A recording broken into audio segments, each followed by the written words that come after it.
साहित्य ज्ञान चैनल में आप सभी का स्वागत है। जिन छात्रों ने अभी तक चैनल को सब्सक्राइब नहीं किया है वे सब्सक्राइब कर लें और बेल आइकन को प्रेस कर लें, जिससे चैनल से जुड़ी हुई सूचनाएं आपको समय से मिलती रहें। बच्चों, बेटा कल हमने आर्यभट्ट नामक चैप्टर जो था वो पढ़ा था, तो आज हम उसका अभ्यास पढ़ेंगे। सभी बच्चे अपने साथ एक पेंसिल लेके बैठेंगे। सारे क्वेश्चंस के जो हिंदी अर्थ है मैं बताऊंगा, हिंदी अर्थ को समझेंगे। कोई वर्ड ऐसा है जो कठिन है उसको आप अंडरलाइन करेंगे, उसकी हिंदी लिखेंगे, जिससे कि आपको बाद में समझने में दिक्कत ना हो। तो आइए हम समझते हैं इसको चैप्टर को पढ़ते हैं, चैप्टर के अभ्यास को पढ़ते हैं। क्वेश्चन नंबर 1, एक पदेन उत्तरतः। एक पद में उत्तर दीजिए। पहला क्वेश्चन है बेटा, सूर्यः कस्याम दिशायाम उदेति। सूर्य माने सूरज, कस्याम माने किस, दिशायाम माने दिशा में, उदेति माने उगता है। सूर्य किस दिशा में उगता है? उत्तर है पूर्व दिशायाम। पूर्व दिशा में सूर्य उगता है। क्वेश्चन नंबर 2, आर्यभट्टस्य वेधशाला कुत्र आसीत्। आर्यभट्ट की वेधशाला माने प्रयोगशाला, कुत्र माने कहाँ, आसीत् माने थी, कि आर्यभट्ट की जो प्रयोगशाला थी वो कहाँ पर थी? उत्तर है पाटलिपुत्रे, पाटलिपुत्र में थी। क्वेश्चन नंबर 3, महान गणितज्ञ ज्योतिर्विद्य कः आसीत्, कः अस्ति। महान गणितज्ञ, महान गणित को जानने वाले और ज्योतिषी कौन है? तो उत्तर है इसका बेटा आर्यभट्ट माने आर्यभट्ट। नंबर 4, आर्यभट्टेन कः ग्रंथ रचित। आर्यभट्ट जी ने कौन सा ग्रंथ लिखा था? तो उसका उत्तर है आर्यभट्टीयम। आर्यभट्टीयम करके नामक ग्रंथ है जो उन्होंने लिखा था। नेक्स्ट क्वेश्चन है बेटा, अस्माकं प्रथमोपग्रहस्य नाम किम अस्ति। हमारे पहले उपग्रह का नाम क्या है? तो उत्तर है आर्यभट्ट, आर्यभट्ट। क्वेश्चन नंबर 2, पूर्ण वाक्येन उत्तरतः। पूरे वाक्यों में उत्तर दीजिए। तो इसका उत्तर बेटा लेंदी, मतलब थोड़े लंबे प्रश्न हैं इसके, लंबे उत्तर हैं इसके, इसलिए मैंने ये सारे अंत में दिए हुए हैं। तो आप पहले क्वेश्चन समझ लो, उसके बाद में हम इनके उत्तर को समझेंगे। तो पहला है प्रश्न, कः सुस्थापित सिद्धांत, कि कौन सा नियम आज सभी लोग जानते हैं। क्या सिद्धांत है आज कल सूर्य और पृथ्वी के बारे में, वो क्या सिद्धांत है जिसको आज सभी जानते हैं? क्वेश्चन नंबर 1 है। क्वेश्चन नंबर 2 है बेटा, चंद्र ग्रहण कथम भवति। चंद्र ग्रहण कैसे होता है? क्वेश्चन नंबर 3 है, सूर्य ग्रहणम कथम दृश्यते। सूर्य ग्रहण कैसे दिखाए? कि आर्यभट्टस्य विरोधः किमर्थम अभवत्। आर्यभट्ट का विरोध कैसे हुआ, क्यों हुआ? नेक्स्ट है, प्रथमोपग्रहस्य नाम आर्यभट्ट इति कथम कृतम। पहले उपग्रह का नाम आर्यभट्ट ऐसा क्यों किया गया? अब ये पांचों के पांचों क्वेश्चन आपने सुन लिए, इनका आंसर हम बेटा लास्ट में है वो देखते हैं। देखिए यहाँ पर दिया हुआ है, ये पूरे वाक्यों में उत्तर दीजिए।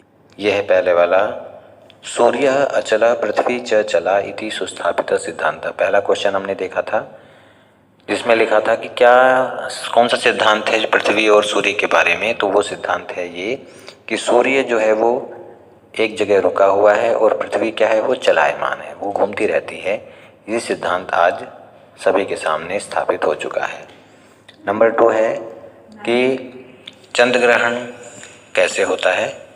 तो यहाँ लिखा हुआ है सेकंड का आंसर, सूर्यम परितः भ्रमंत्या। सूर्य के चारों ओर घूमती हुई पृथ्वी के रास्ते में जब चंद्रमा का संयोग हो जाता है, चंद्रमा जब आ जाता है तो चंद्र ग्रहण होता है। थर्ड है कि सूर्य ग्रहण कब दिखाई देता है। तो पृथ्वी सूर्यो मध्य, पृथ्वी और सूरज के बीच में समागतस्य चंद्रस्य छायापातेन, आए हुए चांद की छाया पड़ने से सूर्य ग्रहणम दृश्यते, सूर्य ग्रहण दिखाई देता है। नंबर 4 है कि क्वेश्चन आपने पढ़ा था, क्वेश्चन ये था कि आर्यभट्ट का विरोध क्यों हुआ। तो नंबर 4 है ये, आर्यभट्ट का विरोध क्यों हुआ? तो समाजे नूतनानां विचाराणां स्वीकरणे सामान्य जना काठिन्यम अनुभवन्ति। समाज में नए नए विचारों को स्वीकार करने में सामान्य लोग कठिनाई का अनुभव करते हैं, इसीलिए उनका विरोध हुआ। क्यों? क्योंकि पहले से जो विचार चले आ रहे थे, पहले से जो बातें चली आ रही थी, उन बातों का विरोध करके आर्यभट्ट ने नए सिद्धांत को सबके सामने रखा, जिस सिद्धांत को स्वीकार करने में लोगों को परेशानी हुई। नेक्स्ट है बेटा कि हमारे जो पहला उपग्रह था आर्यभट्ट, उसका नाम आर्यभट्ट क्यों रखा गया? तो इसका उत्तर है बेटा, आधुनिक वैज्ञानिक हैं, उन वैज्ञानिकों ने आर्यभट्ट के प्रति और उनके सिद्धांतों के प्रति आदर दिखाया, सम्मान दिखाया। उसी सम्मान को दिखाने के लिए उन्होंने हमारे देश का जो पहला उपग्रह था उसका नाम आर्यभट्ट रखा। तो ये बेटा आपके लॉन्ग क्वेश्चंस हैं, ये मैंने आपको समझाए हैं। फिर हम वहीं पर चलते हैं। क्वेश्चन नंबर 3, रेखांकितानि पदानि आधृत्य प्रश्न निर्माणम कुरुतः, कि जो अंडरलाइन किए गए शब्द हैं उनके लिए प्रश्न निर्माण करने हैं। तो पहला है, देखो बेटा, सूर्य पश्चिमायाम दिशायाम अस्तम गच्छति। सूर्य पश्चिम दिशा में अस्त हो जाता है। तो पश्चिमायाम के लिए प्रश्नवाचक शब्द होगा कस्याम, माने किस दिशा में, सूर्य किस दिशा में अस्त होता है। नंबर 2, पृथ्वी स्थिरा वर्तते इति परंपराया प्रचलिता रूढ़ी। पृथ्वी स्थिर है, पृथ्वी एक जगह रुकी हुई है, जो परंपरा से रूढ़ी चली आ रही थी। तो परंपराया के लिए प्रश्न बनेगा कया, कि जो पृथ्वी स्थिर है, ये जो प्रथा किस प्रकार से चली आ रही थी? तो परंपरा से चली आ रही थी। नंबर 3, आर्यभट्टस्य योगदानम गणित ज्योतिषा संबद्धम वर्तते। आर्यभट्ट का योगदान गणित ज्योतिष से संबंधित है। तो किससे संबंधित है? केन माने किससे। आर्यभट्ट का योगदान किससे संबंधित है? गणित ज्योतिष से संबंधित है। नंबर 4, समाजे नूतन विचाराणाम स्वीकरणे प्रायः सामान्य जना काठिन्यम अनुभवन्ति। समाज में नए विचारों को स्वीकार करने में प्रायः सामान्य लोग कठिनाई का अनुभव करते हैं। तो के माने कौन अनुभव करते हैं? सामान्य लोग। तो सामान्य जना के लिए के रहेगा। नेक्स्ट है, पृथ्वी सूर्यो मध्ये चंद्रस्य छायापातेन सूर्यग्रहणम भवति। पृथ्वी और सूर्य के बीच में चांद की छाया पड़ने से सूर्य ग्रहण होता है। तो कयो का मतलब है किन दोनों के। पृथ्वी सूर्यो मध्य, तो कयो माने किन दोनों के बीच में। तो पृथ्वी सूर्यो के लिए प्रश्न बनेगा कयो। तो पहले में कस्याम, दूसरे में कया, थर्ड में केन, फोर्थ में के और फिफ्थ में कयो। ये क्वेश्चन नंबर 3। क्वेश्चन नंबर 4, मंजूषातः पदानि कृत्वा रिक्त स्थानानि पूरयेत। कि जो ये बॉक्स बना हुआ है, इस बॉक्स में जो वर्ड दे रखे हैं उनकी सहायता से आप रिक्त स्थान फिल कीजिए। तो पहला वर्ड है नौकाम, दूसरा है पृथ्वी, थर्ड है तदा माने तब, 4 है चला माने चलायमान, अस्तम माने अस्त। तो पहला वाला है सूर्य पूर्व दिशायाम उदेति पश्चिम दिशायाम च अस्तम गच्छति। सूर्य पूर्व दिशा में उगता है और पश्चिम दिशा में अस्त हो जाता है। सेकंड है सूर्य अचल है, पृथ्वी च चला और पृथ्वी चलायमान है। थर्ड, पृथ्वी स्वकीय अक्षे घूर्णति। पृथ्वी अपनी ही धुरी पर घूमती है। नंबर 4, यदा पृथिव्या छायापातेन चंद्रस्य प्रकाश अवरुद्धते।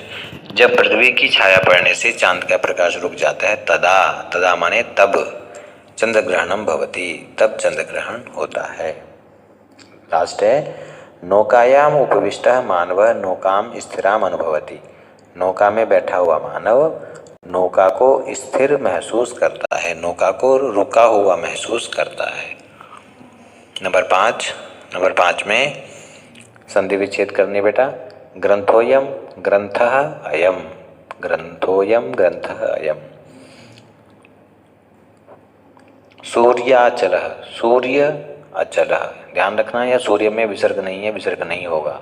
कभी आप सूर्य में ग्रंथ की तरह विसर्ग लगाओ, सूर्य में विसर्ग नहीं लगेगा। तो आपको केवल सूर्य लिखना है, सूर्य अचलः, सूर्याचलः। तथा एव तथैव, काल अतिगामिनी कालातिगामिनी, प्रथमोपग्रहस्य, इनको दोनों साइड में, प्लस के दोनों साइड के शब्दों को अच्छी प्रकार से आप याद कर लीजिए अच्छी तरह से।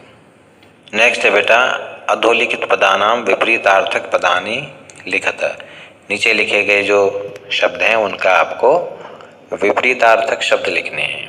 तो उदयः माने उदित होना, उगना, अस्त माने अस्त हो जाना, अचलः माने जो चलायमान नहीं है, स्थिर है, चलः माने जो चलने वाला है, चलः माने जो चलने वाला है, अचलः माने जो रुका हुआ है, स्थिर है। अंधकार का प्रकाश, स्थिर का अस्थिर, स्थिर माने जो रुका हुआ है, अस्थिर माने जो रुका हुआ नहीं है, जो चल रहा है। समादर माने आदर, निरादर माने जहाँ पर आदर न हो, निरादर। आकाश का होगा पाताल, आकाशस्य पातालस्य। ये सारे के सारे विपरीतार्थक है। विपरीतार्थक का मतलब विलोम शब्द है। नेक्स्ट में लिखा है अधोलिखित पदानि समानार्थक पदानि पाठाचित्वा, कि पाठ में से ये जो दे रखे हैं, देखो ये वाले, इनका आपको पाठ में से लेकर के वर्ड लेने हैं और वो समानार्थक पद इन शब्दों के होने चाहिए जो पाठ में से होने चाहिए। तो संसारे का लोके, बुक में आया हुआ है संसारे लोके, दोनों का मतलब संसार में ही है, पर बुक में जो वर्ड आया है वो लोके है। सेकंड इदानीम, इदानीम का है सांप्रतम, वसुंधरा का पृथ्वी, समीपम का निकषा, निकषा माने पास में, गणनम माने आकलनम, गणना करना, गिनती करना, काउंटिंग करना, राक्षसों का दानवों।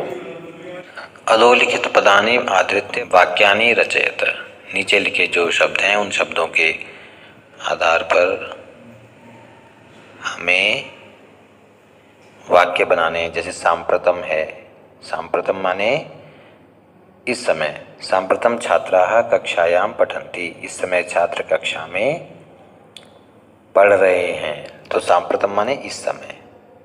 निक्षा माने पास में, जलम निक्षा जीवाः गच्छन्ति, पानी के पास जीव जा रहे हैं, पानी के निकट जीव जा रहे हैं, जीव जंतु पानी के निकट जा रहे हैं। परितः माने चारों ओर, गृहम परितः बालाः भ्रमन्ति, घर के चारों ओर बालक घूम रहे हैं। उपविष्ट माने बैठा हुआ, सह उपविष्ट बालः रोदति, वो बैठा हुआ बालक रोता है। कर्मभूमि, संसारः जीवानां कर्मभूमि अस्ति, संसार सभी जीवों की कर्मभूमि है। वैज्ञानिकः, आर्यभट्टः वैज्ञानिकः आसीत्, आर्यभट्ट वैज्ञानिक थे। तो बेटा ये आपका चैप्टर 14 का अभ्यास है। इस अभ्यास को आप सुन करके समझना और इसके जो क्वेश्चन आंसर हैं उनको आप बेटा याद करना।